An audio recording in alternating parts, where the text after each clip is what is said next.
Question. How do we call him?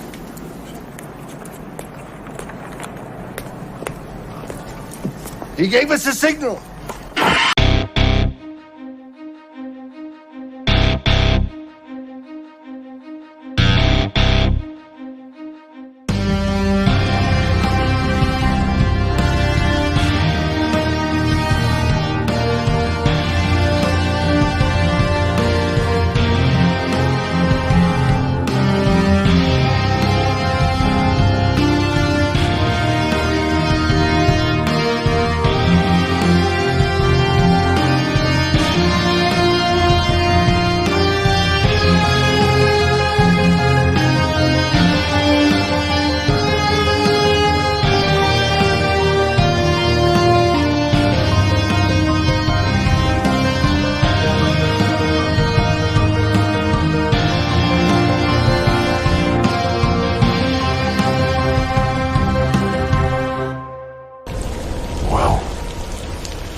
What up, Gotham Guardians and Arkham Adversaries? It's your boy Trey of the Bat Channel, and we are live from the Bat Cave.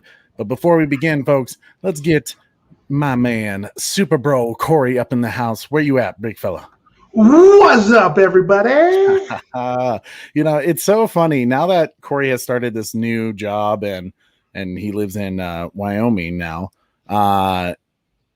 We'd like literally, it used to be like we'd be able to talk, you know, before a show, and now it's literally like he hops on right before, you know, and I kind of give him a quick rundown. This is everything we're going to talk about, dude, and then like we go. So it's always good to have you here, man, and I always appreciate you doing this because it's not easy. Corey allows me to nerd out and be geeky with you guys while he's doing all the hard work of like putting things together.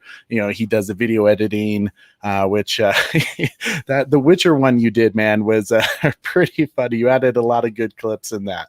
So I appreciate everything you do. But welcome everyone to the Bat Channel. Who we got in the chat? I thought I saw someone new. Yeah, we got a lot of people here today. We of course got the Snyder Cut guy. What up, brother? That's good to see you, man.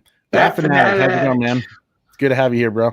We got my boy Trevor H, hashtag save manifest. Hashtag save manifest indeed. Corey, we'll have to have you talk about that sometime because I mean you're pretty into that group, aren't you? Yeah.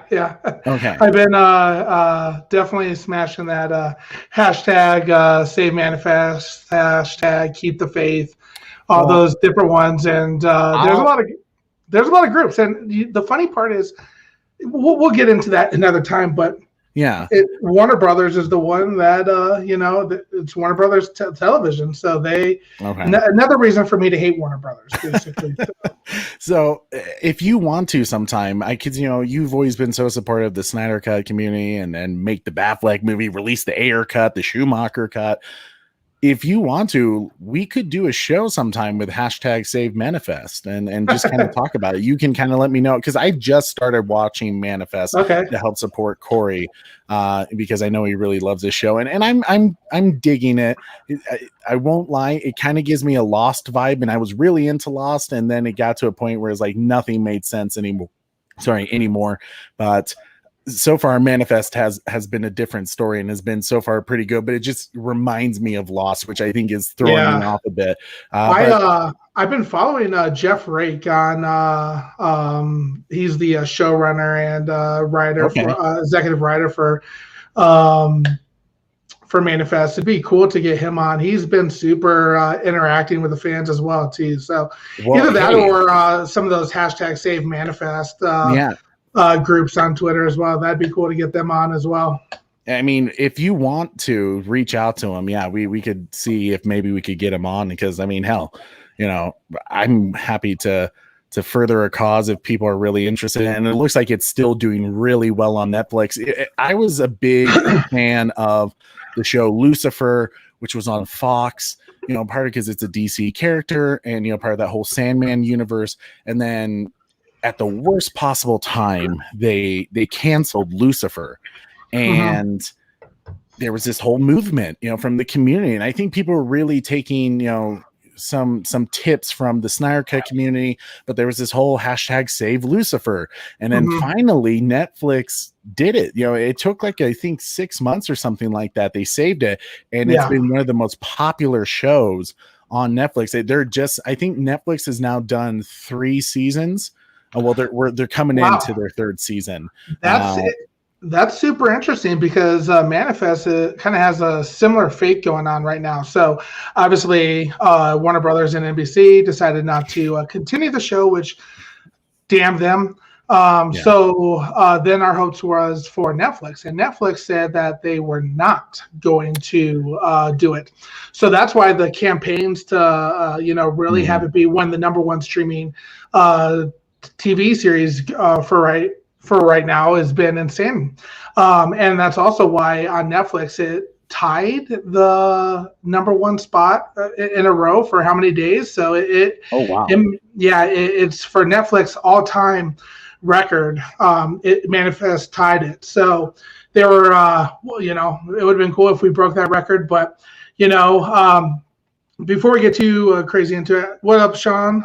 Nice to have you in here. Hey, Sean. Yeah, so I believe Sean is our new viewer today. So welcome to the Bat Channel, bud. It's great to have you here.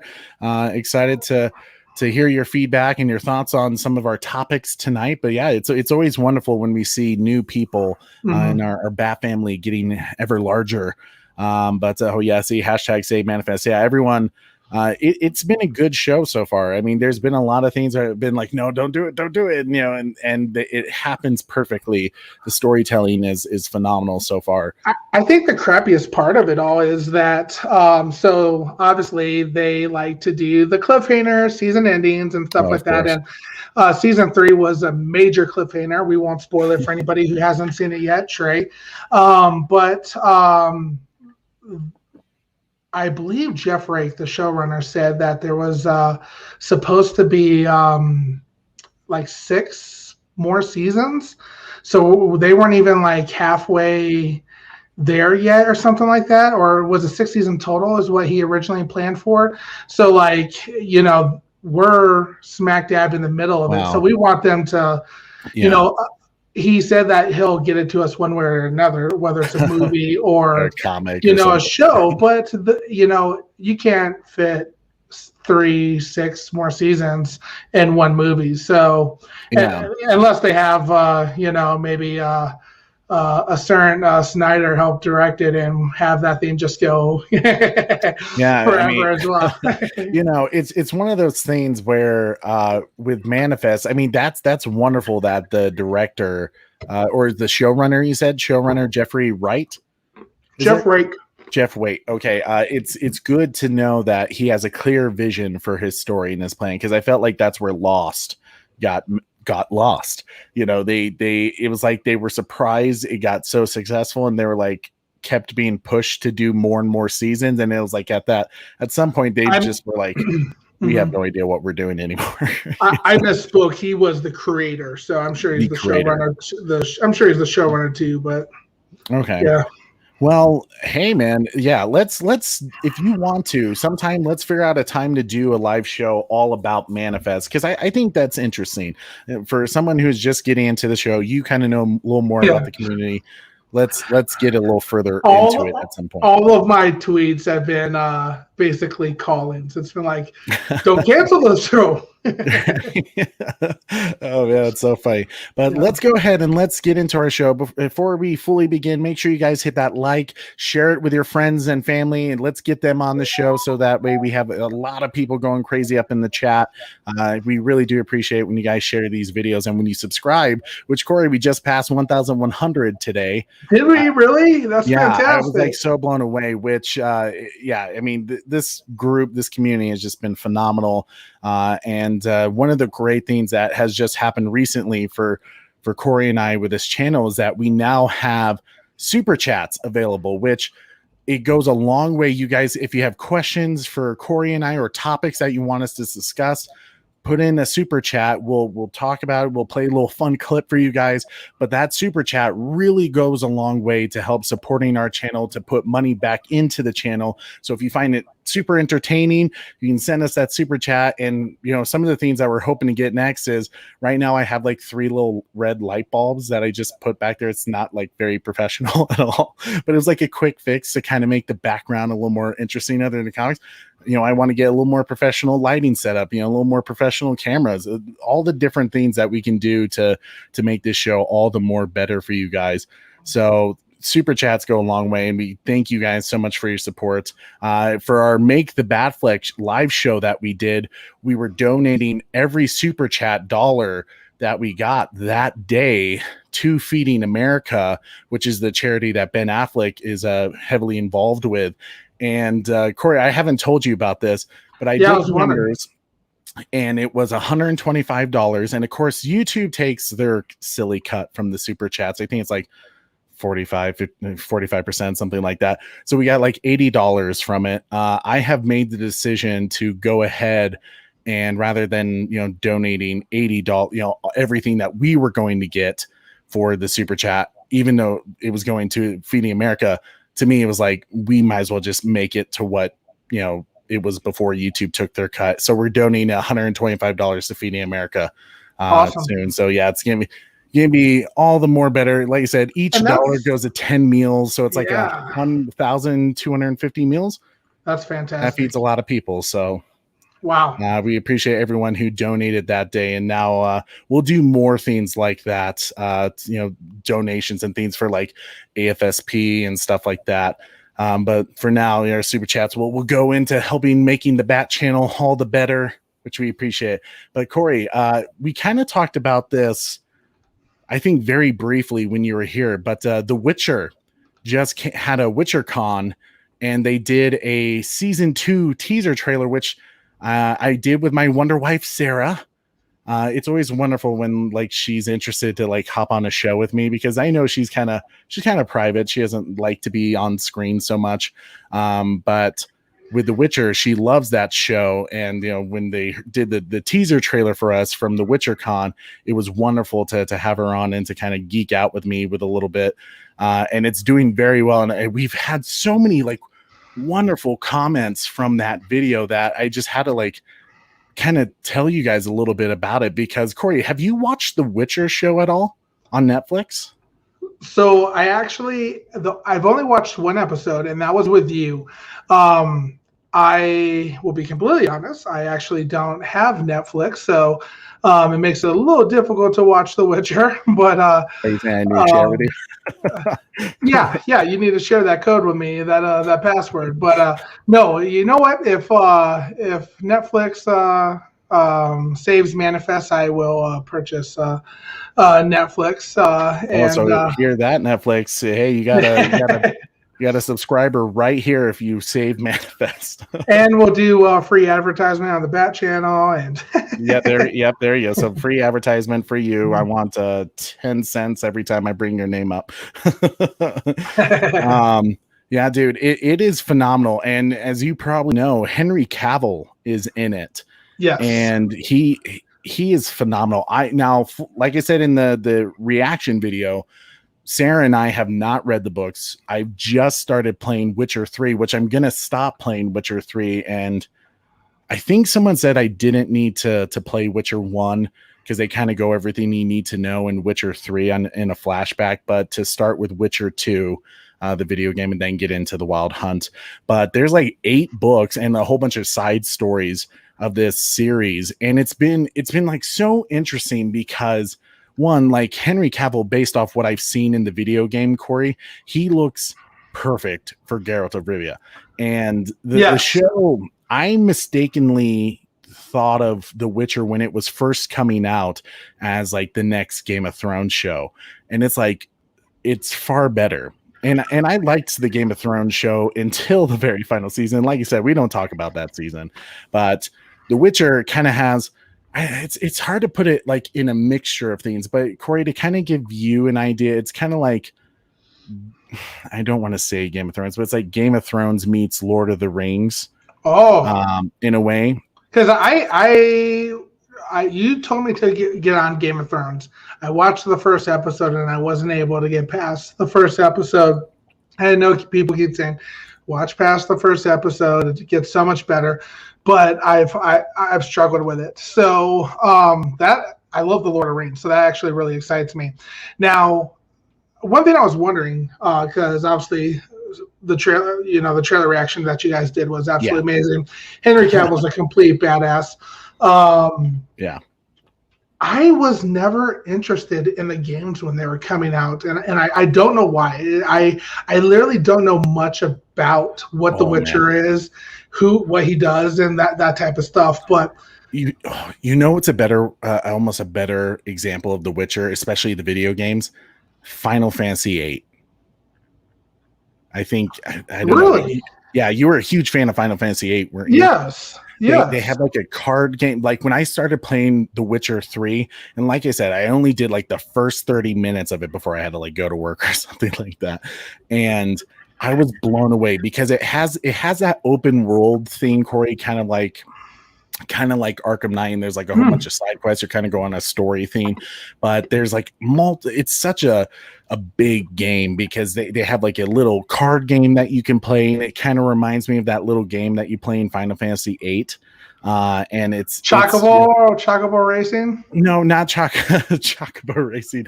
That's going back, man. That's way old school. No, it's like, you know how they had that game where like the numbers of, you know, and if you put them on the platform and they'll flip if someone puts a stronger card next to it. I can't remember what it was called, but they have a similar game to that in The Witcher, and it's a cool game. I'm excited to kind of get into it, but I highly recommend the Netflix series for you, dude. But one thing, if you want to go to our next slide, Corey, one thing that I was asking about every viewer that was commenting on this video, and like you said, the video was like blowing up, which I really appreciated, and everyone was like so kind, because, you know, when you put out those videos that like, I don't know a lot about this universe, I just know the show, some people are like, then don't talk about it.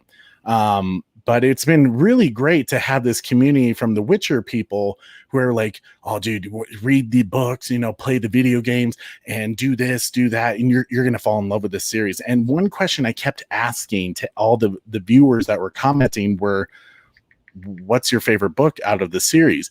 And out of like, I think like 20 people answered, not one gave me the like same answer.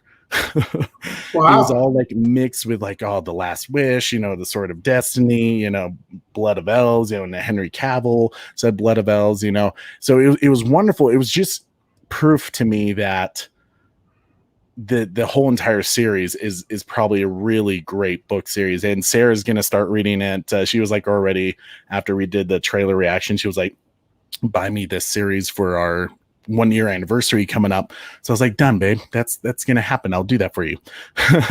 So are you gonna read them? You know me, I'm a very slow reader. I'll probably read them. I think Sarah and I kind of worked out a deal where I would play the video games and she would you know, read the books. And we'd come back together. What? Big fella. I'm telling you right now, get yourself an Audible and listen to them. Yeah. You know, though, I tried, maybe it was a mistake on my part, but I tried doing that with when I was working, listening to an Audible track of Jurassic Park, the Michael Crichton book. And I couldn't focus. I don't know why. Yeah, but when you do that, when you're reading and you're like, oh crap, what did that like last 10 pages, what did that last chapter even say? And you have to go back and read it. Now you just rewind it. I just looked it up. They have them available on Audible. Peter Kinney, who is, I guess, a voiceover artist, actor, singer, and designer, is the one who actually does it. I absolutely, you know, and especially because, you know, I'm so busy, so it's nice to be able to listen to it, especially when I'm driving. So you should get Audible. Yeah. Even the release of Snyder guy. he's all about it. I'll have to do that because I mean, I would love to like read the old Lord of the Rings books again, like even the The ones that I had no idea were all part of the J.R. Tolkien universe, because I know Amazon's getting a reign for that universe. But dude, I think the best part for me with Audible, and especially if you get like, I've listened to some of the Star Wars samples, and I'm definitely going to start buying some of the Star Wars books and stuff like that, because the music kind of comes up and you'll hear some, lightsabers every now and then. Oh, really? They even have the sound effects to it and everything? Some, not all of them. Some of them do. But I also like books when the author actually reads the book as well, because they'll be like talking and then like reading the book, and then they'll be like, you know what, side note, this was actually a really cool portion. And, especially if it's like one of those books, that you could do that in, where it's like a leadership book or something like that, or different things like that too. So could you imagine if Zack Snyder did that? He would go off on so many tangents. well, and speaking of the release, the Snyder Cut book is on there as well. So that's actually Sean O'Connell did. Yeah, so I actually just downloaded that one, and I'll start that one up here in a little bit. Okay. Yeah, man, I'll definitely have to check that out, because maybe that'll help me get through books a little faster, because I'm just a slow reader. I mean, it took me to read The Meg by Stephen Alton. I think it took me just to read the first book like a couple of months. I was so slow, but it was wonderful. But that was an interesting experience where I probably won't. This is what I'm worried about, is like the first time I ever read a book before a movie was the Meg book by Steve Alton, I believe. And when I saw the movie, it was like I had trouble trying to separate the book from the movie and being like, no, that's not how it happens. No, that's not how it happens. And finally, like 20 minutes in, I just had to shut that part of my brain off and be like, I just got to enjoy this movie for what it is. Because I liked the Meg movie. It was like, it wasn't Jaws, but the Meg movie was not bad for being a big ass budget shark movie with Jason Statham. Sharks beat bears. Oh my god. But yeah, it's wonderful, Corey. I highly recommend The Witcher. Sarah and I are definitely going to kind of jump into that world a little more of The Witcher, because so far, I mean, the show was great. Season 1 was a bit hard to track at first if you don't know anything about The Witcher, because there's multiple timelines happening simultaneously in the story that you're kind of seeing when it switches between characters, and that was kind of hard to pick up on until I think like the 3rd episode. But once Sarah and I are going to rewatch it again, we're excited for season 2. I mean, because it's just going to be awesome, because it's Henry Cavill and it's Netflix, and Netflix is just killing it right now. But let's get into the main topics today for our show. The first one is going to be the Suicide Squad. Kind of some interesting stuff. So with the Suicide Squad, obviously it's coming out in a couple of weeks, August 5th or 6th, I believe. First off, Corey, let me ask you, do you plan on seeing the Suicide Squad? And if so, are you doing it in theaters or HBO Max?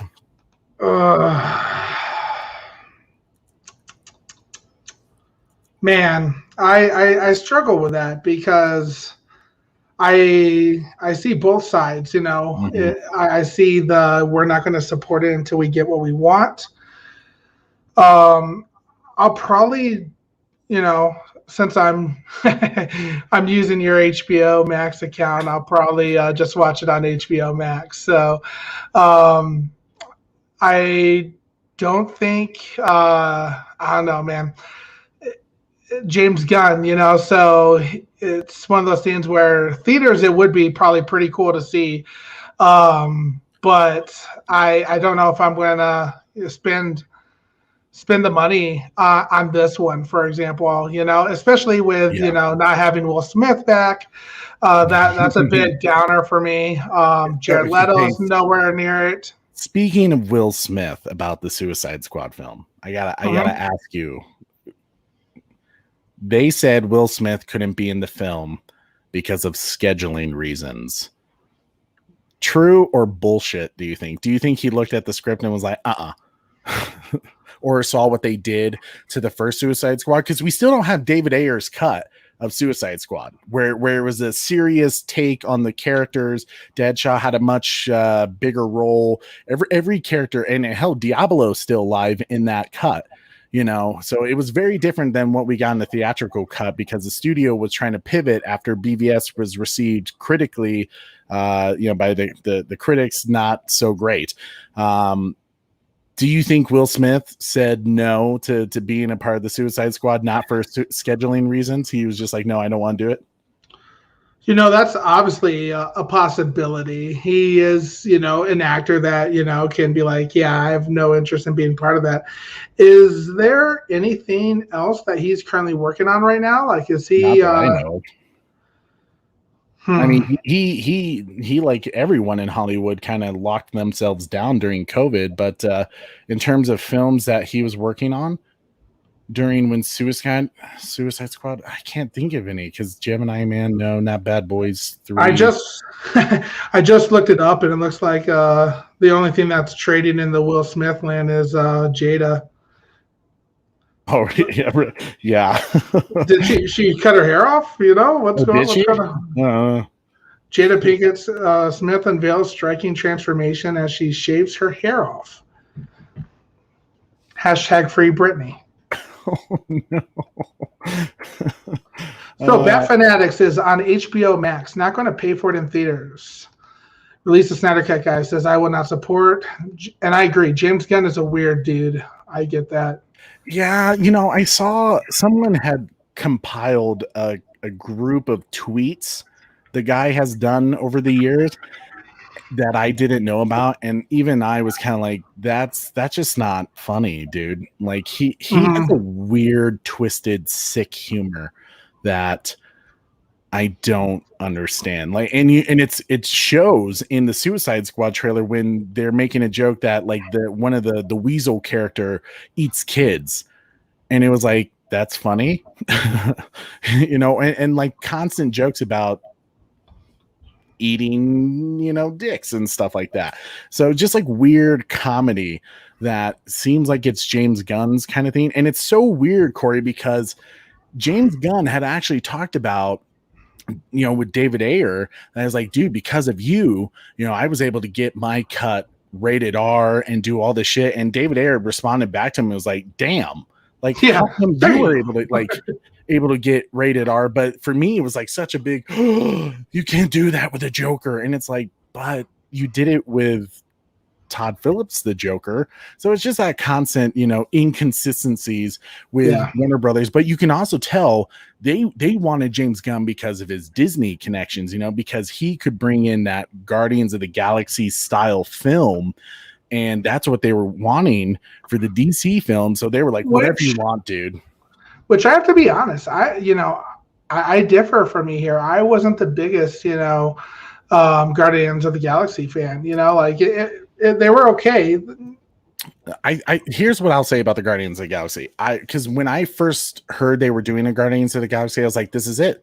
Because there was an article that came out shortly before Guardians of the Galaxy. I think it was like right after Man of Steel came out, and an article said that like the trend of superhero films is on a downward slope, like it's going to end soon.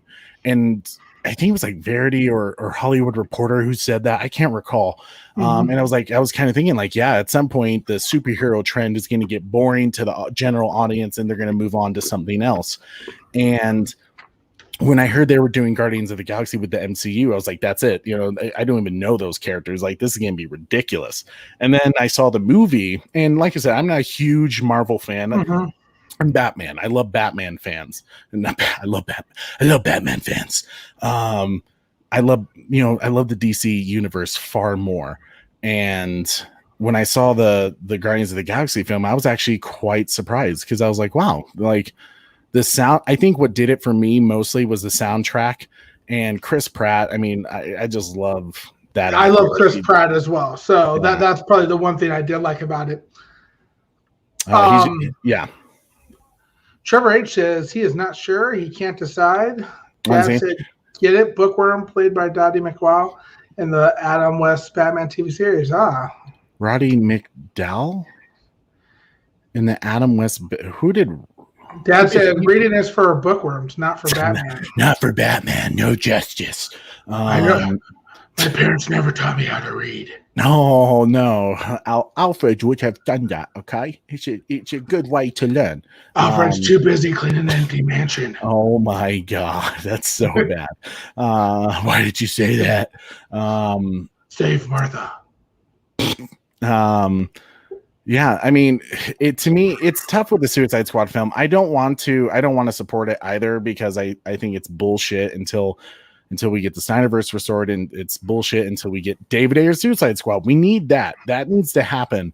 And personally, the one thing that interests me about the Suicide Squad film is Starro.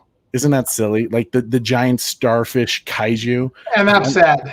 That's kind of sad, to be honest. I mean, Margot Robbie is perfect for Harley Quinn. Idris Elba plays plus she's hot. Bloodsport. Yeah. He plays Bloodsport, and his character, you could tell they were originally recasting Will Smith's character, but then when they were like, well, maybe we can get Will Smith back one day, they were like, okay, well, let's make him a different character. But yet his backstory for Bloodsport is the same exact thing as fucking Will Smith's character, Deadshot in Suicide Squad. You're like, what? Like, yeah, let's just replace the Idris Elba, Will Smith, and like, come on, like, you can just tell that Will Smith just didn't want to do the film. It's kind of silly, but I'll probably watch it on Max. I like what the release the Snyder Cut guy says. Prince of Bel-Air recognized the trouble Warner Brother was causing in his neighborhood. He got one, and his mom got scared. So can you blame her? Can you blame his mom? Look what they did to Ray Fisher. Oh, bro, that hurts. That just hurts emotionally. Marie, baby. But it's been interesting with Margot Robbie because when you think about it, yeah, she's been kind of back to back with Harley Quinn. She had Suicide Squad in 2016.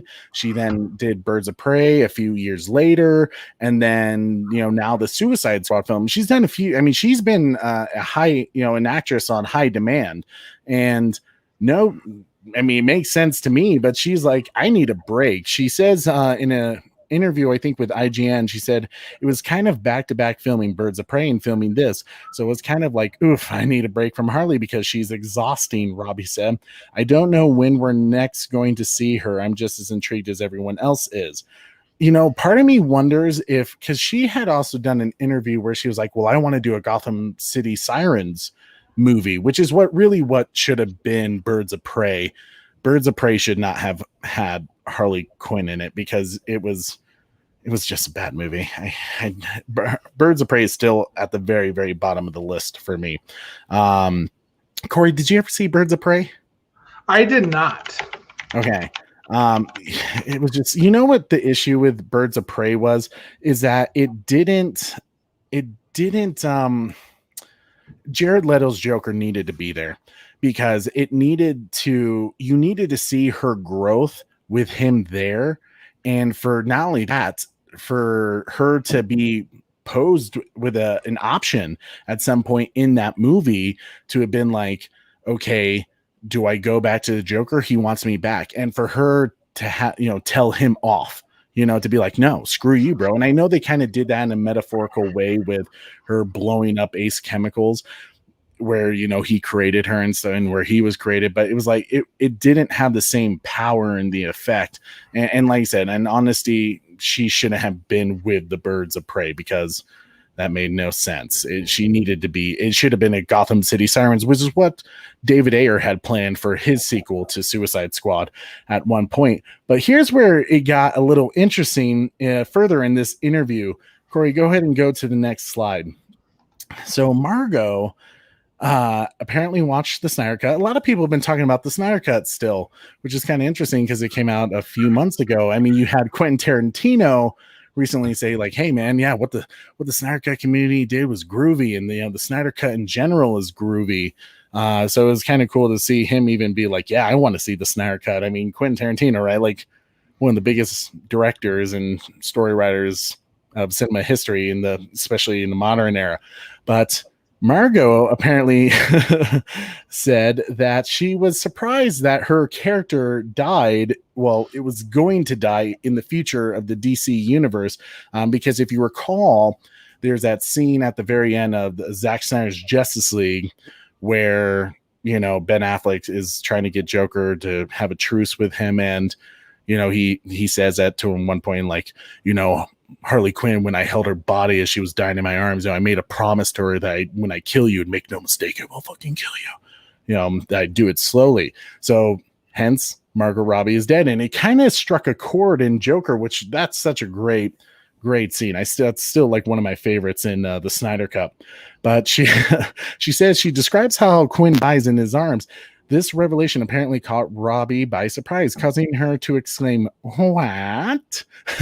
Giving a moment to reflect, she compared in the DCEU's handling of the character with the comics. This is where it gets interesting, Corey. I'm curious to get your take on this. She says, the film version of DC Universe, I actually think they're a lot like the comics. You pick up one comic and something's happening, and then you pick up the next comic, and it may be that character's not alive. Maybe that character's not with that person. Maybe that character looks completely different.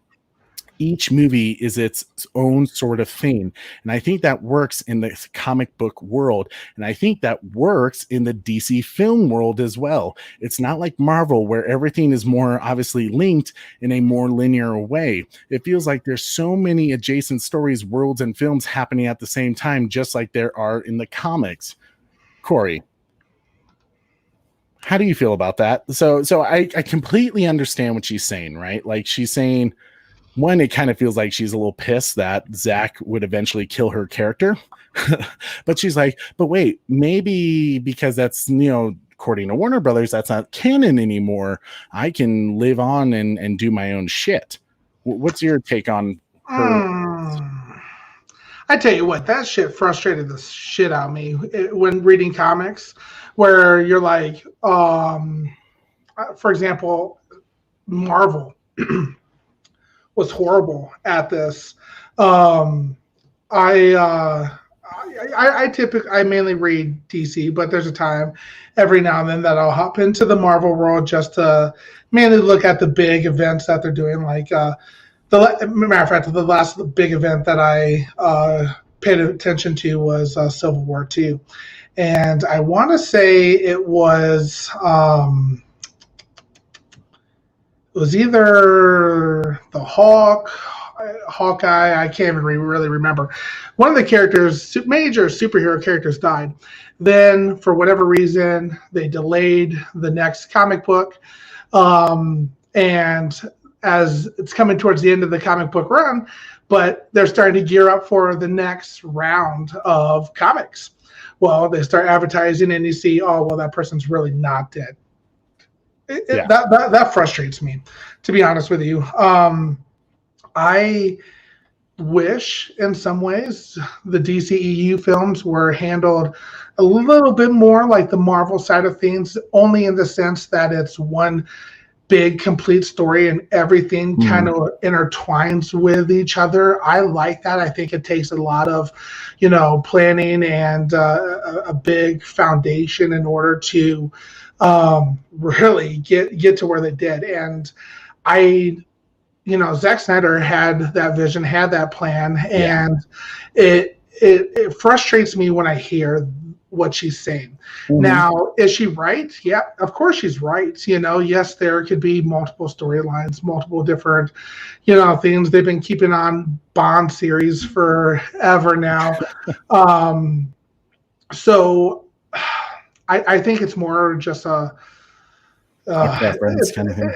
It's a punch. It's a punch to the gut in some ways, because I'm holding out to hope every bit I can that they're going to restore the Snyderverse. And when actors or actresses gives reasoning to, this, we could do whatever the hell we want. We can, do this, we can do that. It gets a little confusing. Now, is she trying to save her character? Sure.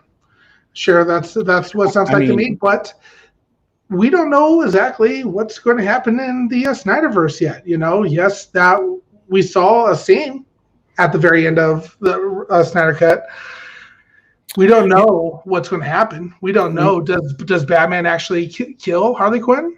Do you think? I don't think he does kill Harley Quinn in that. I think she just happened to. I think because it's kind of like you can tell Zack was going through kind of like the Injustice storyline a little bit, the apocalypse world of that, and Harley Quinn actually joins Batman as a team member of his team. Yeah, to fight off not Darkseid in this, it's evil Superman, which kind of works in his universe as well. Batfleck says she doesn't want her character to die. Yeah, what I think it'd be interesting to see if Warner Brothers prepared her for that answer, like said, hey, this is the things we want you to say, because here's the, like, I totally get what she's saying. They're building a multiverse, which Corey, go ahead and go to the next slide. Thank you, sir. They're building a multiverse, right? And I use quotations on that word multiverse because to me, it's not even really a multiverse, because to me, if it's a multiverse, then why can't you continue Zack's universe? You're just saying multiverse so you can be lazy with your writing and not have it connect to anything else. So that way, but the problem with even that idea is that, okay, if it doesn't have to connect to anything else, then why can't Zack do his things? Because that's the one thing they have an ego about. And they're like, no. Like Zack isn't part of the universe. And it's like, but you just said it's a multiverse. Anything's possible. So why can't Zack finish his successful story arc of the Snyderverse? And that's the stupid thing about this. And to me, it's kind of like, yeah, obviously she doesn't want her character to die. But if she paid attention closely to what was going on in the DCEU films of Zack's plan, I kind of have a theory that things were changing constantly in the Snyderverse in terms of the story, because the fact that the Flash ran back in time and told Bruce and BVS saying like, hey, Lois is the key, I think already from that moment the timeline changed. So there was no Batman fighting the parademons and that the whole great nightmare scene that we got in BVS. Instead, it turned into that nightmare scene that we got into Zack Snyder's Justice League. So I think the slightest little knowledge that Batman gets, the timeline changes in that. So it could have been different in the sequels. You ready for this hard hitter? This one's going to punch you in the gut too. Okay. Lucas Ironside says, it bothers me that Harley Quinn has a movie and Batfleck doesn't. Yeah, that's a punch in the gut. You're forcing me to drink, Lucas. Yeah. Finish it. Finish it. No, it's good beer. Yeah, Lucas, you're absolutely right. Which, by the way, I really dig the profile pic, man. The release of Snyder Cut guy says # restore the Snyderverse. Hell yeah. It's that kind of silly stuff that really, like, here's what connecting, and it's that difficult thing, because does DC have to be like Marvel? No, they don't. They can definitely do it their own way. They were already doing it their own way. They weren't building their universe with individual films. They were using Man of Steel, and then BVS was kind of really like a Justice League film, because you kind of got a little bit of everyone in there. You got a precursor to what the Justice League was going to be, and then you had Suicide Squad, which was a big team up film.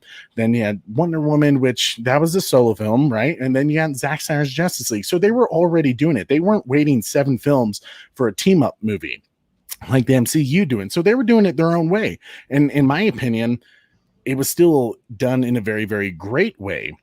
And here, we're them not connecting anything. Here's why, unfortunately, the MCU is I don't want to say winning, but their business model is working for them, because you were being forced for the MCU to see every single little thing the MCU has to offer, because if you don't see it, you're not going to understand why that character is there in this particular moment or reacting this certain way. I have to wait to the very end of the credits to get my little clip for the what is Loki going to do now? What is it going to go into the future of the films? So it's forcing the general audience to follow each and every film. So therefore, technically, if you make $1 billion with the Avengers film, that audience group that went to go see the Avengers is going to be forced to see a crappy film like Captain Marvel. I mean, that's just the truth of it. And I mean, I saw Black Widow this last weekend, and it was the first film that really, it does connect, but it was the first film I feel like that was out of order for them. And because of that, and I'm not going to spoil anything about the Black Widow film, but because of that, you're really thrown off with, you already know that where Black Widow ends up, because it's basically a prequel to that. But not only that, they didn't do it in a good enough way to where it connected to the other films. It was kind of like they understood that, like, hey, this is kind of a one-off thing. And it wasn't, in my opinion, it wasn't as successful as other MCU films because it lacked connection to what was going on for the future of the MCU. It wasn't a bad film. It wasn't, me, with Marvel films, it's never perfect. Because to be honest with you, Trey, in the the bottom half of those movies there, Wonder Woman 3, I would watch, and then the Amazons, because I'm sure there'd be a lot of lovely ladies there, and that is probably the only two I would see in theaters. Yeah, and but see, this is the silly part when you look at this. So she said the Suicide Squad doesn't connect to David Ayer's theme. So the Suicide Squad is its own theme. The Batman universe with Matt Reeves is its own theme. They don't expect Robert Pattinson to team up in a Justice League film. They don't expect that because you still got Gal Gadot, who's doing her own thing. And it's pretty much, it sounds like it's just going to end with her doing Wonder Woman 3. And then there's no team up film. And then Aquaman 3 probably will happen and there won't be a team up film. So, and Shazam, eventually Black Adam will come into that. But really the last team up Justice League film is going to be kind of the Flash movie, which I'm very nervous for, as you guys have heard me say, because it's supposed to open up the multiverse. Now, here's what Marvel took the time and patience to really dive in deep to their characters and to build up to this moment of the multiverse to really help the general audience. And I know I keep saying general audience for a reason. Comic book fans, we understand the multiverse. It makes sense to us. We deal with it all the time when we read the comics. So to us, the multiverse is not a new concept. But for people, who are going to be seeing this as a general audience and don't pay attention to these details, are going to be like, well, wait, when the Batman film comes out, they're going to be like, where's Ben Affleck? Because you're going to see Ben Affleck in the Flash movie. You're going to see Michael Keaton. And the general audience is not going to be able to keep up with this idea of connected but not connected, which is what DC is doing. Isn't that weird? Connected but not connected. Like, what does that mean? Connected but not connected. So are you just saying, like, basically when it works for you or you can't explain something, you're going to be like, oh yeah, it fits this because of this. That's why I say the way the DC, Warner Brothers and DC Films is handling the multiverse is allowing them to be lazy with their writing. That's my personal opinion on it. We'll see as we get to the Flash film. I'm very nervous for the Flash film, but I don't know. I mean, it's difficult to say. I mean, what do you think of that, Corey? Like, the DC multiverse, it doesn't seem like they're capable of handling that in a way that is going to make sense to the general audience. Because, I mean, they didn't even understand the Speed Force scene in Zack Snyder's Justice League. The virtual effects artist for that scene said with Zack Snyder that the producers of DC Films did not understand that scene, and yet you expect them to understand the multiverse? Do we have a runtime for how long the Flash is going to be yet? No, not yet. I mean, as I said before, that if it's anything less than 2 hours and 15 minutes, be very afraid. Well, it's going to be a shit film. And here's what I'm concerned about as well. Like you're absolutely correct, Trey, that the average person's not going to necessarily understand the multiverse and Flashpoint and everything like that. Yeah. Let me ask you this, because I know you watched the Warner Brothers WB Flash television series. how many episodes gearing up to that do they do that multiverse event? You know, like that was. Oh, you're talking about like the Crisis on Infinite Earths kind of thing. Crisis on Infinite Earth, yeah. That was like seasons. That was like 5 seasons, I think, building up from to the it. Flash film. Yeah. And then if you were watching Arrow, that was 7 seasons. So I mean, it took. I mean, they had kind of handled Flashpoint, not really in the comic book way. So they kind of delve into it a little bit, but yeah, when they really blew it up, it was the 5th season, I believe. My boy Fresto Games, who we'll have on sometime, my brother-in-law Benjamin, who's a huge Flash fan, like literally the way I am with Batman is the way he is with the Flash. Watches the TV shows, reads the comics, the movies and stuff like that. Like he practically teared up when he saw the Speed Force scene in Zack Snyder's Justice League. Yeah, and I can understand that. To me, that was the warehouse scene with Batman. It was like so perfect. And for him, it's gonna be great to have him on the show sometime to really kind of dive in deep when we get some big Flash updates for the audience to talk about. But it's difficult, man. Like I just don't feel like if they can't handle something as, I mean, the Speed Force is kind of simple compared to the multiverse,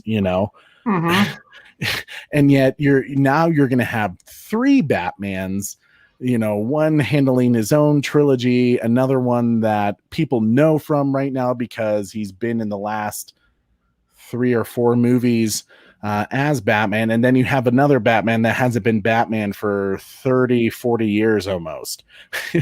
It's kind of like, how are they going to do it right? I believe in Andy Muschietti because I think Andy Muschietti is a brilliant director from his It movies and stuff like that. I'm just not sure Warner Brothers is going to allow him the freedom to handle, because if the Flash movie fails, consider like the DC film like extended universe dead, in my opinion. I really do think if the Flash is just bombs, it'll be over at that time. But yeah, what are you thinking? Fingers crossed, man. Fingers crossed. Well, I mean, all they have to do is just keep the faith. Snyderverse. Make the Batfleck movie, release the Ayer cut. The Ayer cut's really easy for them to do. They should just do it. Just release it. You need to stop putting Hamada on your PowerPoint. Upset you. Yeah, I want to put so obviously I have, my large main screen and then a large or a secondary monitor. So right now I have on my left monitor, since it's big enough, I have kind of 2 windows up. I have, the PowerPoint presenter view, and I see Hamada's stupid face. I'm looking at the StreamYard view and I see Hamada's stupid face. And then I see on my secondary computer Hamada's stupid face. And I tell you what, he just looks like a guy that, you want to punch, just like, And from everything you're hearing from like the behind the scenes of like people who work with Hamada, it just sounds like we don't want no Hamada burgers. Yeah, it's shit burgers. Hamada is trash. Yeah. It just doesn't seem like he understands what he's doing or how to handle it. Like, I know this is a little toxic fanning kind of, but I want to kick his ass. Well, here we go now, Corey. Now people are gonna be like, the bad channels and toxic violence. In all fairness, it was Super Bro Corey. I'm just kidding now. Yes. And I just want him out. I just want Hamada out. He didn't fix the Ray Fisher situation. He was in a position where he wasn't even involved in that situation. He wasn't even there, but all he had to do was do his research, listen to both sides, and figure out truth. And he just decided to take Ray Fisher's story and just whatever. Jeff Johns is our money boy right now because we're moving on with his shit. And it's like, hold on, but you just had a huge investigation where all these people are coming out and saying this is all the bullshit Jeff Johns and especially Josh Whedon did. And it was like, no big deal. And finally it was like, no, well, Ray, you came out and you said some mean, hurtful things about me, so I'm going to have to fire you from the Flash film. What? Like, how did that make sense? That was not even a good move. You should have just put... Oh, God. The stupid smirk on his face, I tell you what. Oh, dear, Corey. Well, here, I'm going to make this easy for you. hit next. Only kidding, out of physical violence. Oh man. So no, before we hit next, I did have a question for you because I know you said that obviously you are planning to see the Batman because it's, a Batman movie, so you have to. I saw on the interwebs, the wild world of web, the other day, that Tom Welling supposedly said that I know if he was to return as Superman, he would want to do it with a Robert Pattinson Batman. Is that true? I seen Screen Rant post about it and a few other ones. Are those reliable sources or what's going on there? Well, I mean, it is correct. Well, first off, I should say I don't know if I'm going to watch the Batman movie yet because I am conflicted on the bullshit that's going on with Warner Brothers. I'm kind of waiting to see what happens at DC fandom. I was told by a few people who say they have sources within Warner Brothers and in DC films. They've been hearing certain chatter about some announcements that are going to be made at DC fandom. So I'm kind of waiting to see what happens there, because if I don't hear, it's difficult because I try not to. Here's the unfortunate part, and this is something Warner Brothers is going to deal with until they fix it.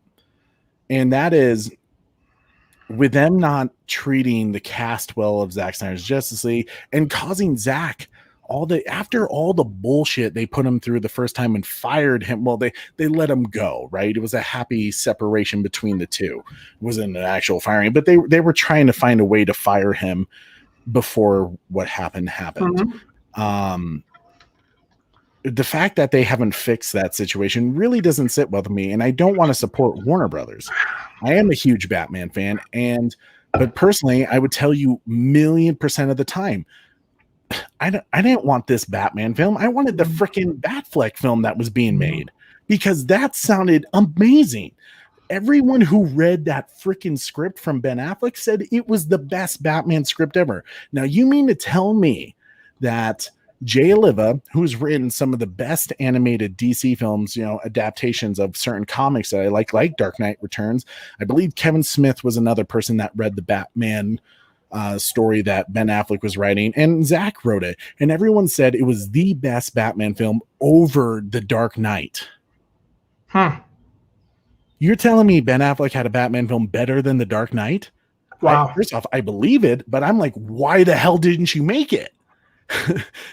And we've talked about that. So to me, the fact that Matt Reeves is doing the film, I have nothing against him. I like Matt Reeves. I think he's going to do a wonderful job. He's making the film inspired by a comic that I really, really like, Batman Ego, which we'll do a review on sometime for you guys. With Robert Pattinson, I learned from Ben Affleck, because I was against Ben Affleck's casting, that I shouldn't be against anyone who's casted for a role until I actually see them in the role.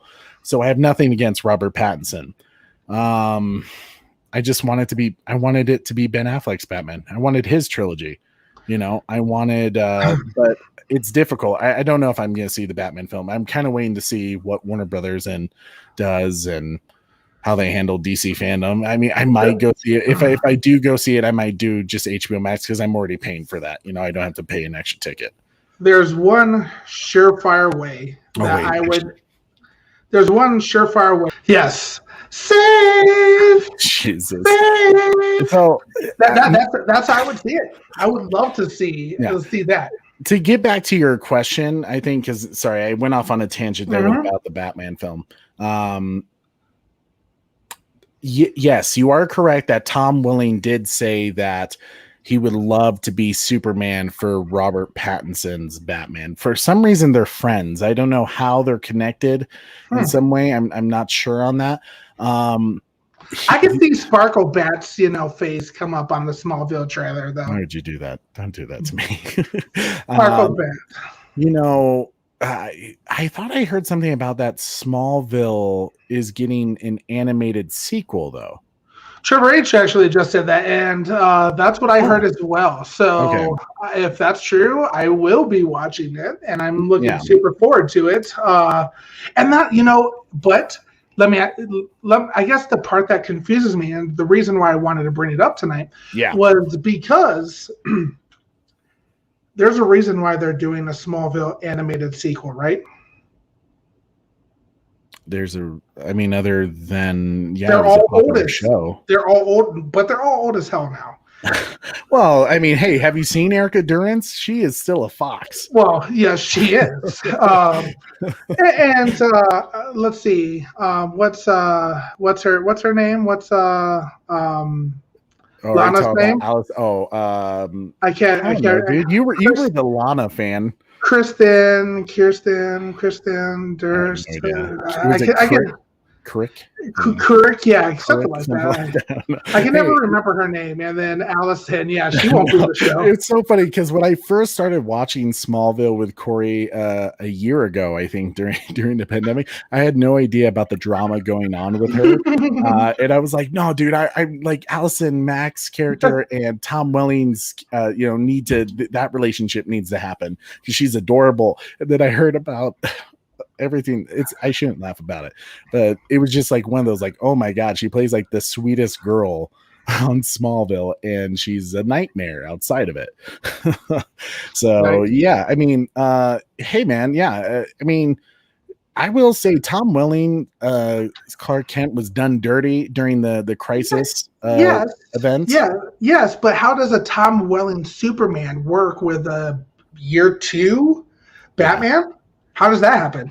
Well, I mean, they've kind of hinted in some set photos that you see of the Batman film. It's kind of like maybe near Halloween time. People are dressed up as Superman and Wonder Woman. So who knows if that means there are those heroes that exist in that universe, or if it's just kind of a nice little nod. Last I heard, the Batman film was going to be very grounded. It was basically going to be Matt Reeves' take on like doing a Dark Knight trilogy where it's Batman by himself. So I mean, I don't know. I mean, Tom Williams gotten older, but I mean, he could bulk up again, man. Ben Affleck did it. I mean, look at Ben Affleck. I mean, speaking of Ben Affleck, yes, but do you think he'll look young enough to be Superman? Does it matter? I mean, he could be like a Kingdom Come Superman if he wanted to.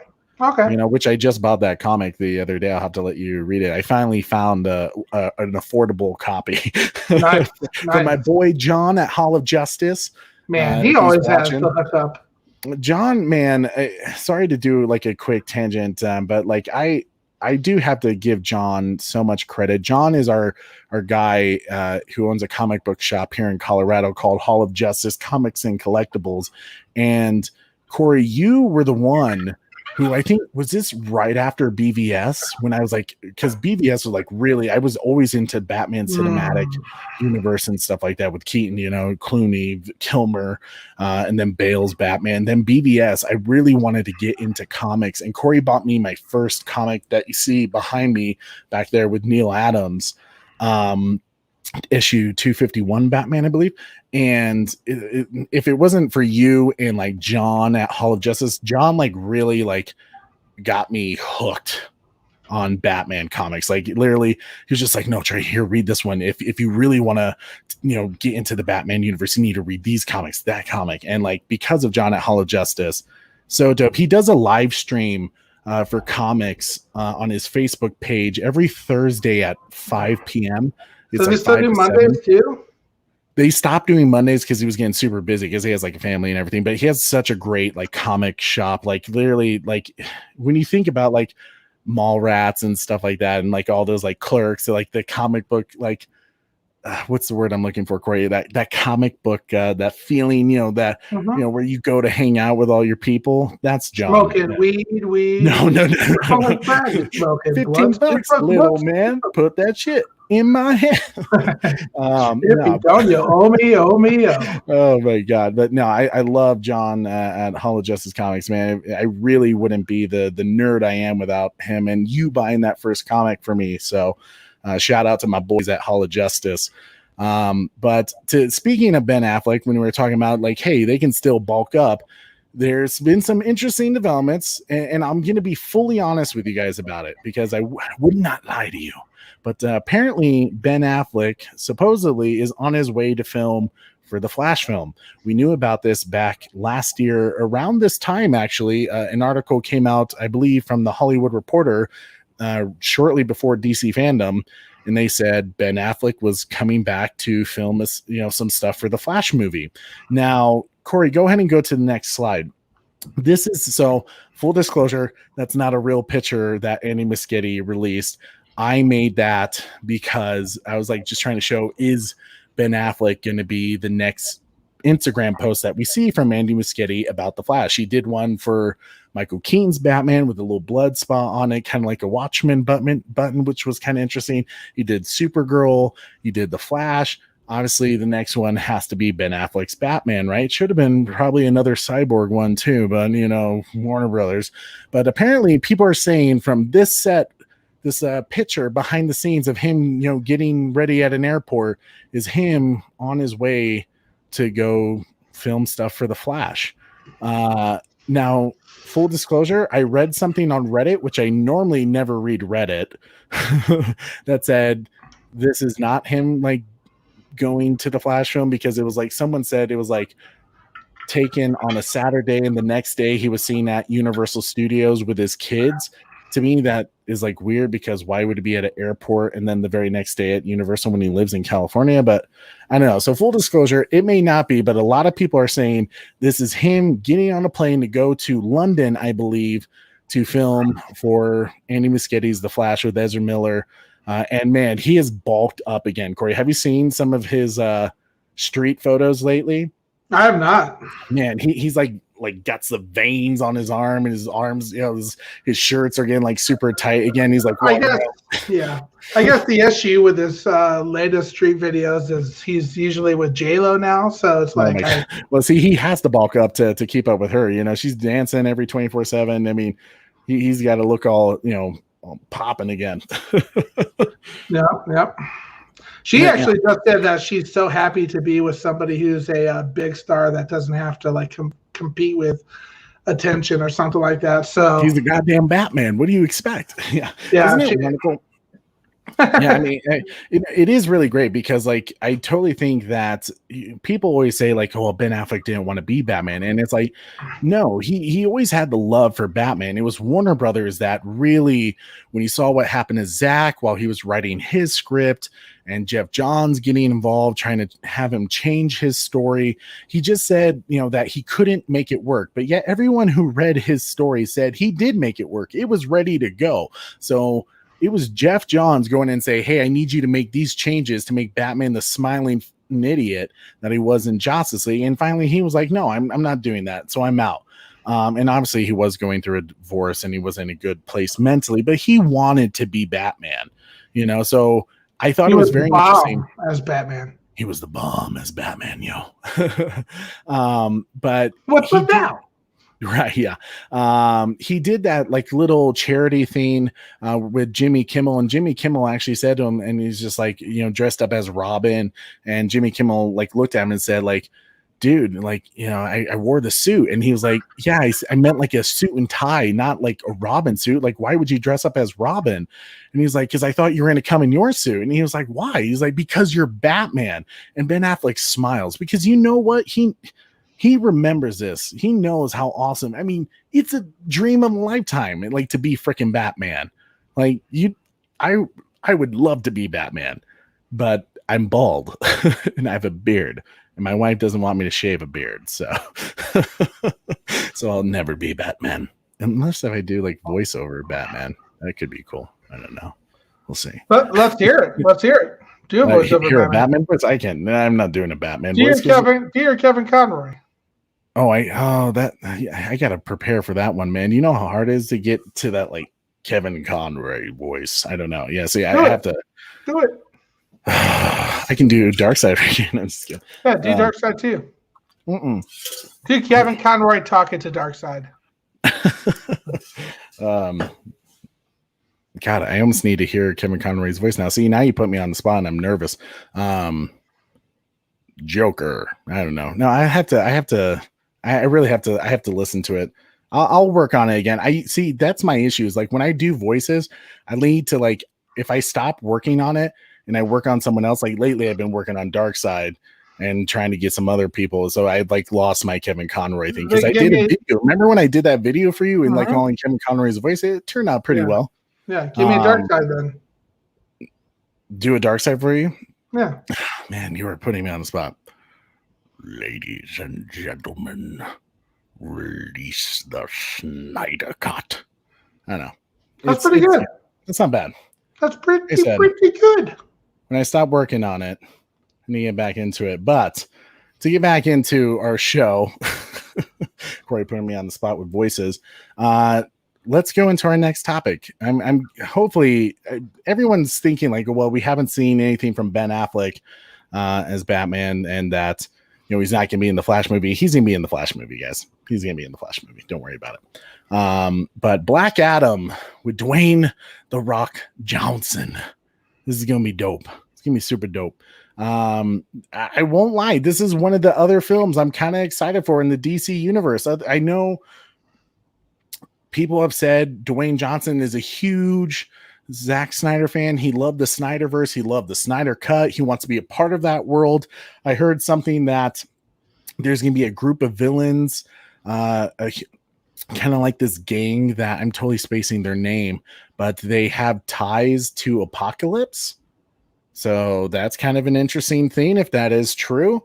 But Dwayne Johnson released a video on Instagram giving us our first look of his Black Adam suit. Corey, go ahead and go to the next slide. This is dope, man. Go ahead and make this a little bigger. Yeah, this is dope. So cool. So he says on his Instagram, on set for Black Adam, this image of Black Adam from behind gives you a tactical. Wait, what's that? I'm like having trouble. Sorry, my thing just got blurry. But sense of absolute massive scale and size of our movie. You'll also see a little of the intricate and beautiful textured detail of Black Adam's bodysuit. This is not your typical DC or Marvel padded muscle suit. He keeps bringing that up, which I love. Because he's like, he's like, I'm huge, okay? Like, I have muscles all over. Like, Henry Cavill can't touch this. I'm like, damn. Like, come on, Dwayne. He's and finally, you get a glimpse of the enormous and appropriate destruction. As we all know, superheroes have a code of justice and don't kill the bad guys.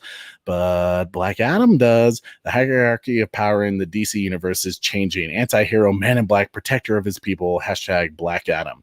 Man, he's just so dope. Nathan says New Gods. Hell yeah. Oh yeah. Are you talking about like the New Gods with like that that was supposed to happen, the film, or are you talking about Dwayne Johnson? Let me know. But Corey, go ahead and go to the next slide. Let's bring Dwayne Johnson's like suit up a little more. Man, is this not it looks good. I know we're only getting it back, but like I looked at the arms and it looks like there's scripture on his arms for his suit, and it's very different from Shazam's design. So obviously I think this takes place technically before Shazam, because I think this is when he first kind of gets his powers and takes over at Kahndaq and stuff like that. So man, Corey, are you excited for the Black Adam? I know you've kind of said like, hey, I'm not really sure about any of the Warner Brothers ones, but for all the ones, do you have any interest in the Black Adam? Absolutely. So Dwayne "The Rock" Johnson, I think, is enough to say right there. Black Adam didn't even need to be a DC film, for me. With Dwayne "The Rock" Johnson in it, I'd have to see it. So, yeah.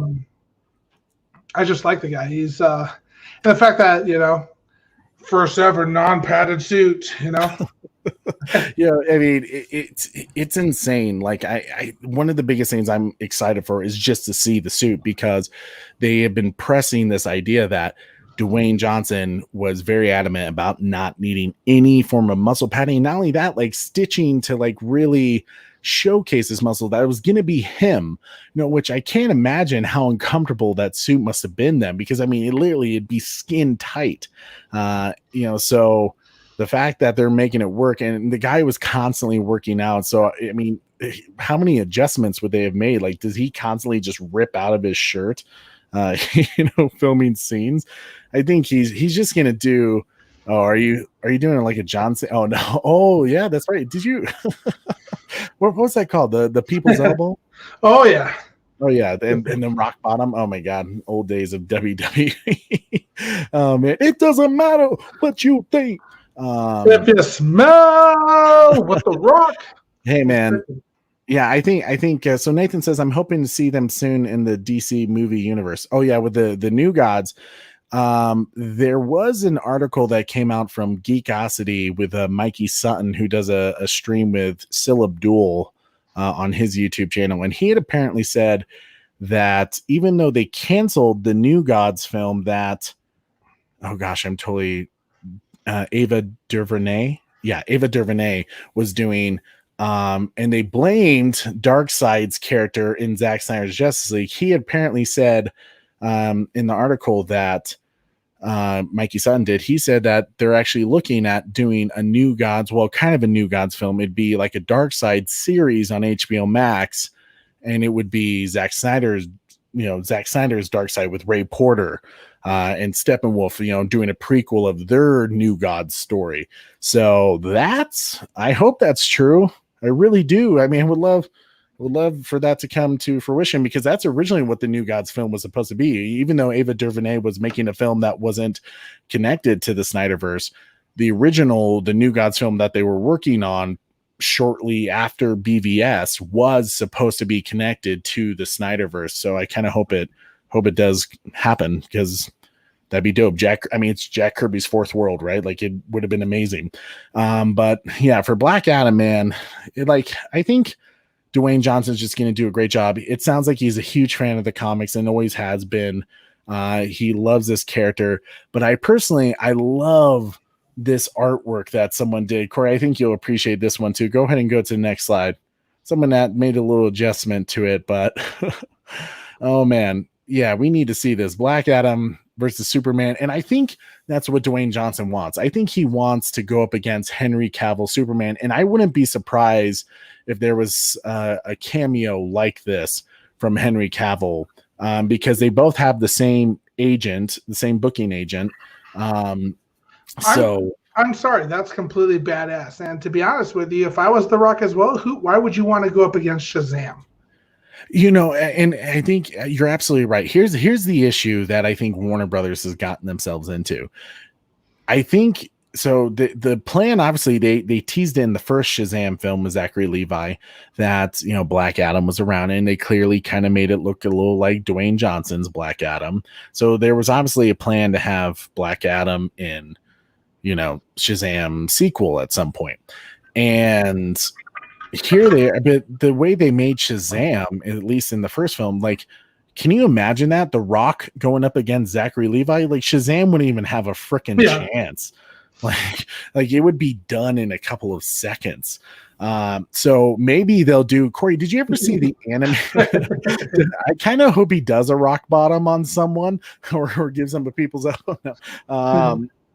Did you ever see the animated DC film of Black Adam, Superman and Shazam versus Black Adam? I did not. Yeah, I think it's on HBO Max, actually. So if you wanted to watch it sometime, I highly recommend it.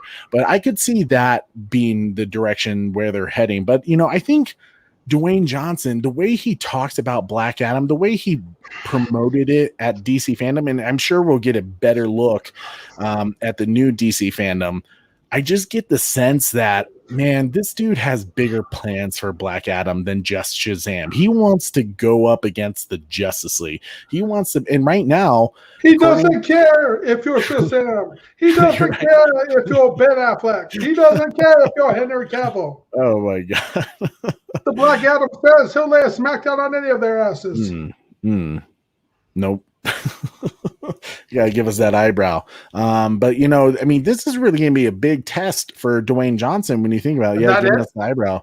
it's pretty close. I think Dwayne Johnson. I look crazy. You try it. I can. The Rock says the little nuts right there. But I think Dwayne Johnson this is gonna be a real test for him, because when you think about it, he obviously, with his big collaboration film with Kevin Hart and Jack Black, and I'm totally spacing the other actress's name, for Jumanji, that made $1 billion. The Fast and the Furious series that he's been a part of, that makes billions of dollars. This film is going to be all him. And I know they technically have the Justice Society of America with him, but really he's the mega star in this film, right? Like, I know they got Pierce Brosnan as Dr. Fate, but yeah, he's the big star in Black Adam. So it's gonna be curious to see if he's able to make this $1 billion film, because if it does, I think he has a lot of creative power with this film, because they've been trying to get him to do the Black Adam film for a very long time. But Nathan says, are you guys excited for the new Titan series season? Yes, I am. I have a little bit of reservations about it, just because the Titan series, why I love it, and I kind of love the tone they go with it. I feel like some of the episodes have been kind of hits and misses, like moments of brilliance and then moments where they completely drop the ball on the story. And so far, each season finale has been kind of like off a little bit, but season 2 I thought was an improvement of season 1, which it should be. But we'll see. Yeah, with Red Hood, like, come on, I'm a huge like Under the Red Hood storyline. I have all the comics to the the Red Hood when they brought back Jason Todd. I think you even had the first appearance of Jason Todd, I'm pretty sure. But yeah, I mean, yeah, love it. I'm definitely excited for season 3 of Titans. I think it's gonna be good. Especially, I think Joker maybe be in it. Hopefully, we'll see who they pick for the Joker. But yes, I think Black Adam has the potential to be really, really cool movie. And if it's true of what Mikey Sun says with Geosity, that it's going to connect to the Snyderverse, that is going to be within that realm, Henry Cavill's going to make an appearance, then oh yeah, man, I'm all for the Black Adam film. I think it's going to be total badass. But speaking of the Snyderverse, Corey, you and I obviously have talked about how depressed we are that it's taking forever for Warner Brothers to let go of some ego and not restore it right away, even though Zack Snyder's Justice League was a freaking huge success. They are apparently a group of fans, I believe Lightcast podcast, it's something like that, with Matthew. He is working on this project called the Dreamscapes of Justice League, a motion comic, which, dude, this sounds really insane, like, and incredibly dope. Everyone is volunteering their time. I listened to a stream on Nicotina a little bit about it, because I think he's a producer of this, but it sounds like they're doing this. They're all volunteering their time. No one's doing this for profit. It's all for the American Foundation for Suicide Prevention, but also to kind of hype up and promote the fans and to kind of generate the hype for restoring the Snyderverse. So what they're doing is, if you haven't heard, AT&T had an exhibit down in Houston, I believe, or somewhere in Texas, that had Dreamscapes of Justice League, which were the original sequel plans of Zack Snyder's Justice League. Corey, can you go ahead and go to the next slide, please? So they are going to be doing a whole motion comic. So literally, they have an artist who's making multiple layers of these comics. But here's the insane part, Corey. You're going to think this is freaking mad. So in Q3 of 2021, Lightcast Films presents the Dreamscapes of Justice League, a motion comic, will feature narration from Ray Porter and also Harry Lennox, Karen Bryson, Sam Benjamin, Scott Fowler, Presley Coker, and Richard Citrone, Christina Wren, and many more. Dude. What? I know. When I heard that, I was like, and they had this little teaser clip of, just literally the title and Ray Porter's voice over it as Darkseid. And I was like, what? They got Ray Porter to do this? And I mean, that just goes to show you, man, how freaking awesome Ray is. Like, Ray just gets involved. Like, he just jumps in with this community. Whenever people ask him for something, he just like jumps right in and is like, yeah, man, like I'm here for it. I'd love to be a part of it. And like, can you believe, and when you think about it, that man's freaking Darkseid. Like, I know he wasn't a no-name actor before Zack Snyder's Justice League. People knew of him, but I mean, Zack Snyder's Justice League, in all fairness, took it to a whole nother level. And the fact that, I mean, he could have just been like, yeah, thank you, I appreciate it, and then just kept working and doing other things. He's not getting paid for this. I don't think Harry Lennox is not getting paid for it, who plays Martian Manhunter. Like, how the hell did they get all these people to be like, yeah, we'll do it? And the fact that they're simply just doing it to just hype up and, you know, restore the Snyderverse and shit like that, man, I am all for it. It's gonna be sick. I mean, look at that artwork for Batman. Is that not a classic Batman, like just pose right there? I mean, it even kind of looks like Jim Lee did it. It looks like your comic back behind you. Oh yeah, you know, kind of like the Dark Knight Returns, which I'm sure is kind of the inspiration a little bit behind it, and you know, also kind of the animated Batman, you know, famous shot. But go ahead and hit the next shot, Corey, to just show people more of this concept art. Like, look at that. You got Green Lantern, Hal Jordan, John Stewart, you know, Kilowog in the back, and then the Flash, who's on his, I think he's running on his you know, the treadmill that helps him run back in time, you know, kind of like what Zack had planned. But it's Zack Snyder's Justice League 2 and 3 storyboards will be adapted to a motion comic called the Dreamscapes of Justice League motion comic. Like, this sounds so cool. And like you said, they're not doing it for money. You know, this is just like something to get hyped about. Like, I know some people are like, well, does this mean this ends the movement for restoring the Snyderverse? Hell no. This hypes us up, man. When I heard about it, I was like, this sounds dope. Like, the artwork is fantastic. Like, Corey, come on, man. Like, you know, this is gonna be a really cool project. I can't take my eyes off of the Green Lanterns. You know, that, like, right? Dude, they look like they're glowing. And it, like I said, it's gonna be a motion comic, so it's literally gonna be like their characters are like moving towards, and you're gonna have narration. I bet Sam Benjamin is probably gonna be voicing Hal Jordan, which is kind of funny because he tricked us all before the Snyder Cut, when we all thought he was gonna be Hal Jordan and he was just some soldier. But like, hey man, this is a moment for him that is so cool, and like it's a super cool project, and I wish them all the luck with it. And I can't wait until it comes out, which is, I think they said in a couple of weeks. They're working like 24/7 on it. I guess the artist like is able to produce stuff pretty quick for them. You know, they're working on music with it, and the voice actors obviously are doing their part. Like, so maybe we'll do a reaction to this sometime. Hell yeah, you guys are down for it. But like, oh man, I'm just excited. Like, here's the cool thing about it, and where I know like some people are irritated because it's like, oh, you know, like I said, is this a way people are saying the Snyderverse is not going to be restored? No, I don't think so. Like, first off, when the Snyderverse is restored, Zack has said that his story has changed, that those storyboards are out of date. So it's not going to be that film that he has up in that exhibit. So this is actually a way for us to see if Warner Brothers left him alone from the beginning to see what his films were going to be at the time. So that's kind of cool. Like, to me, that's like, I'm just excited to see. And not only that, beautiful art, music, comic book. You got the actors coming back to do some of the crazy stuff for it. Like, dope.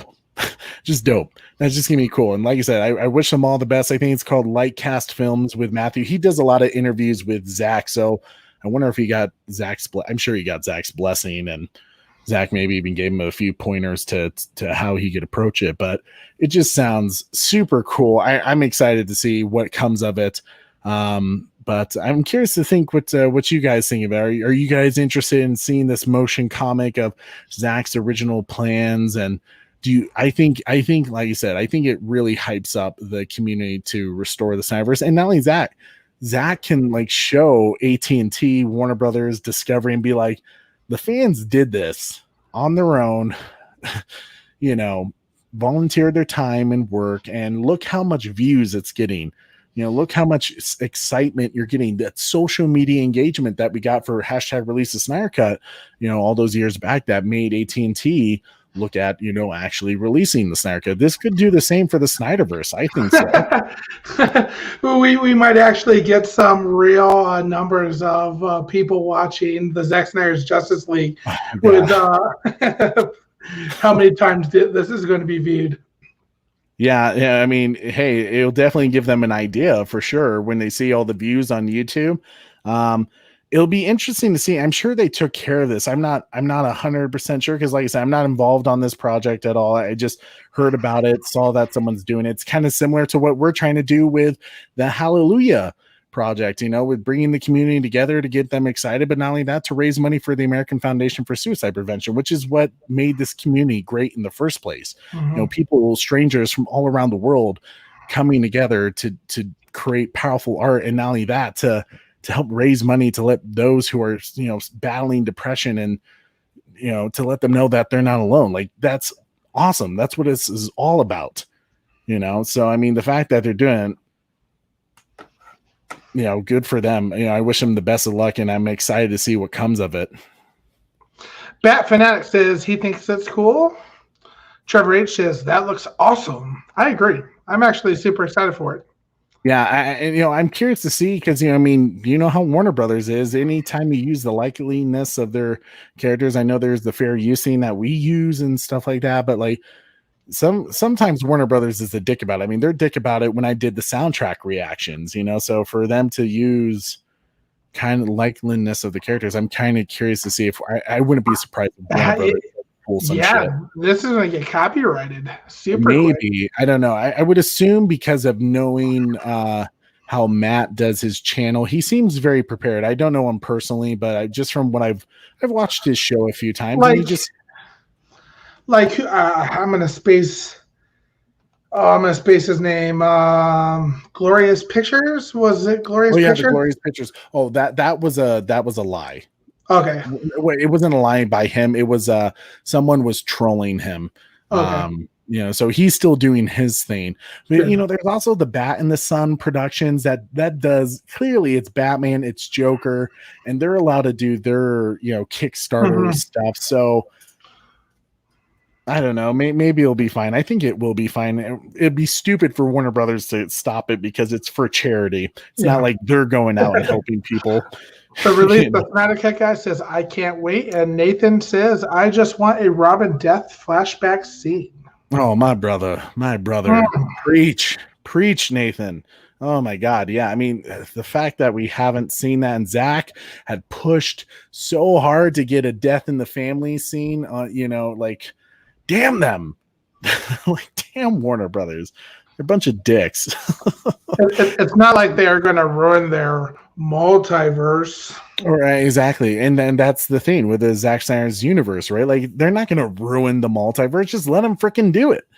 I mean, Zack is obviously going to be busy right now with the army, which I found out that, man, he's so smart. Zack is, I didn't realize when he was doing the Army of the Dead prequels, I figured he was going to be the director for all of them. But for Army of Thieves, he's actually letting the actor who plays the locksmith, he's directing it and acting in it. He's just writing it. Zack is just writing it. And with Jay Oliva is the director / showrunner. He's the one that's going to be handling the story. Zack's gonna be doing the story. So he's basically delegating his universe. So that way, I think he would have time to come back and do the Snyderverse, because the whole notion of waiting 10 years to restore the Snyderverse is absolute bullshit.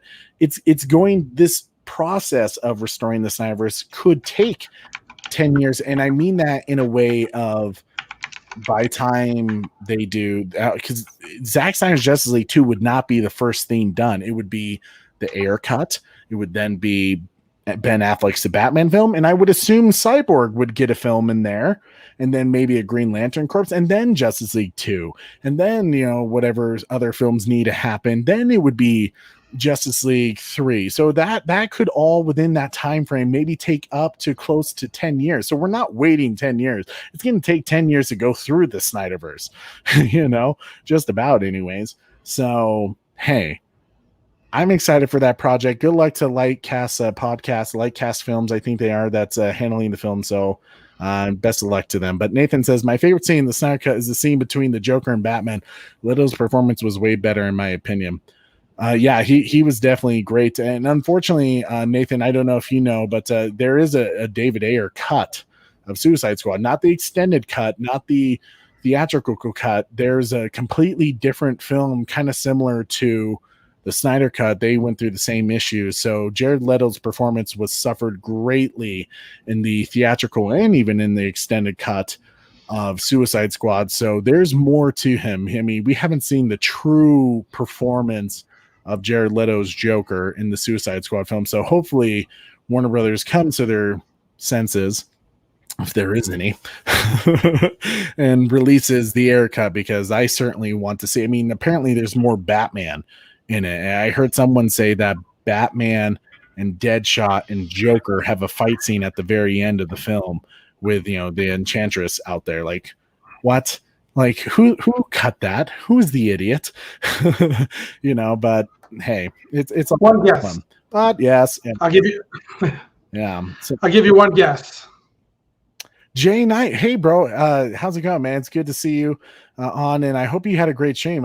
Sorry I couldn't make it. Like, I feel like our timing has been off. I need to like figure out a time where I can like get in and see. Jay runs the DCEU Restore the Snyderverse Facebook group, and I think it passed like 20,000 people. It's a huge group on Facebook. So if you're into the Snyderverse, the DCEU, like watch parties, it does a lot of really cool watch parties, all to raise money for the American Foundation for Suicide Prevention. Check out DCEU Restore the Snyderverse group.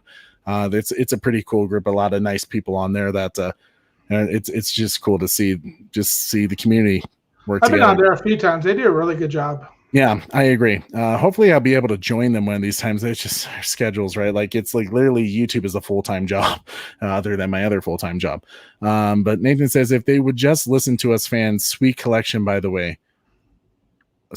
Oh, you mean in the background? Thank you. Yeah, man. It's thanks to John at Hall of Justice. He has been able to really hook me up. Sarah for Christmas got me a new Batman statue back there that I'll have to show you guys sometime, that to add to my collection. So definitely nerding out, probably too much. And then Corey, he lives in the Fortress of Solitude. Yeah, so Jay Knight says, thanks guys, make time for a third full-time job. I wish I had time. It's always the thing, right? Time management. But seriously, guys, as we come to a close, I just want to say thank you guys so much. We are approaching the 1-year anniversary of the Bat Channel, so we're going to do a big celebration. Probably just hanging out. We might have a few people on. I'm not sure yet. I was going to ask you about that, Trey. So technically, the channel, we created the channel on July 19th. The first video was July 23rd. I feel like let's do the first video. July 23rd will be our anniversary date. And that's Friday too. So we could do a cool... Wait, not this Friday, right? Next Friday. Next Friday, yeah. Okay, sweet. Yeah, we'll do a big Friday celebration. That'd be sweet. I'll reach out to a few people to see if they'll be willing to come on and hang out with us and geek out for a little bit. Yeah, that'd be super sweet. Yeah, it's been insane, guys. The fact that we're already here past 1,000 subscribers, like, really just goes to show how amazing you guys are and how supportive you've been of this, YouTube channel. And I can't thank you guys enough. And we're only getting bigger, and it's only going to get better from here. And hopefully as our community gets bigger, we can do more for charities like American Foundation for Suicide Prevention, Feeding America, because that is very important to me, and partly why I started this channel, other than to build a community of people just geeking out about stuff. But seriously, from the bottom of my heart, thank you guys so much for watching. I really do appreciate it. Make sure to hit that like, share, and subscribe, and that notification bell so you never miss an episode. I am your host, Trey of the Bat Channel. And sorry, I forgot to let you say you, Corey. I apologize. Super Bro Corey. You know what? You can just finish the show. This is live show number 13, and you forgot me. Sorry. That's awkward. That's super awkward. Well, you went away, and I'm sorry. I apologize. I'll let you do it. All right. No, Corey. Super Bro Corey. Your name means hope. Yeah. Now I'm going to just probably destroy everything. Join Darkseid. Do cool shit with him. No, don't. Darkseid is. Don't join Darkseid. You got to work with the Justice League. The world needs you, Clark. Nope, doesn't seem like it. Great. Go ahead. No, I'm waiting for you. I'm your host, Trey of the Bat Channel. And I'm Super Bro Corey. He's the best one of the group, right? I mean, no one even comes to see the Bat. It's all about Super Bro Corey. Oh wait, no, I did it the wrong way. Here, yeah, do the ET. Like, ouch. Oh man. Okay, now we got to end this because now it's getting weird. But thank you guys so much for watching. Don't forget to tune in weekly. Same bad time. Same bad channel. See you later, guys. It's like the first time we did this, I guess. It is. I was like waiting. Have a good one, everybody. We'll see you later. Too much to drink tonight. I'm just kidding. Figures.